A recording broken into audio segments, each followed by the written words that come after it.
ایک خوبصورت جواب۔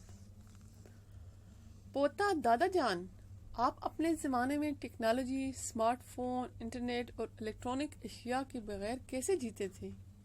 دادا: بیٹا، جیسے آج تم لوگ محبت، وفا، سچائی اور انسانیت کے بغیر جیتے ہو۔ کتنا بہترین جواب۔ حضرت سلطان محمود غزنوی رحمۃ اللہ علیہ نے اپنے غلام ایاز کو ایک انگوٹھی دی اور کہا، اس پر ایک ایسا جملہ لکھو کہ میں اگر خوشی میں دیکھوں تو غمگین ہو جاؤں اور اگر غم میں دیکھوں تو خوش ہو جاؤں۔ غلام ایاز نے لکھا کہ یہ وقت بھی گزر جائے گا، یہ وقت بھی گزر جائے گا۔ ایک دانا سے کسی نے پوچھا، میں بہت پریشان رہتا ہوں، کوئی حل بتا دیجیے۔ دانا نے کہا، مصیبت پر پریشان ہو جانا انسان کے انسان ہونے کی دلیل ہے، مگر پریشان رہنا اللہ پر توکل نہ ہونے کی دلیل ہے۔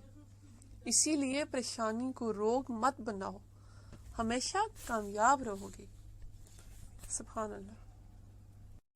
ایک دانا سے کسی نے پوچھا، ایک دلچسپ حقیقت، جب نیکی کی جائے تو سیدھے ہاتھ کا فرشتہ لکھتا ہے اور جب برائی کی جائے تو الٹے ہاتھ کا فرشتہ لکھتا ہے۔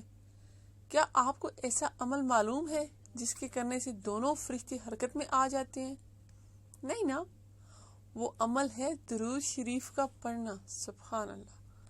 سیدھے ہاتھ کا فرشتہ 10 نیکیاں لکھتا ہے اور الٹے ہاتھ کا فرشتہ 10 گناہ مٹاتا ہے، اور اللہ تعالیٰ 10 درجات بلند فرماتے ہیں۔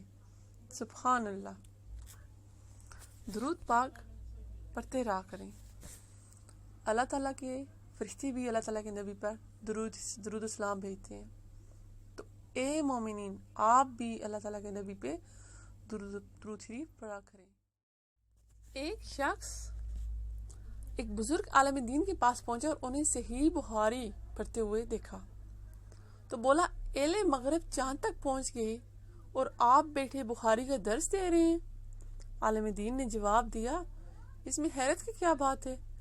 وہ مخلوق تک پہنچے اور ہم خالق تک پہنچنا چاہتے ہیں، لیکن تم یہ نہیں جانتے کہ ہمارے اور اہل مغرب کے درمیان تم ایک اکیلے ہی مفلس اور نکمے ہو، نہ تو ان کے ساتھ چاند پر پہنچ سکے اور نہ ہی ہمارے ساتھ بخاری پڑھ سکے ہو۔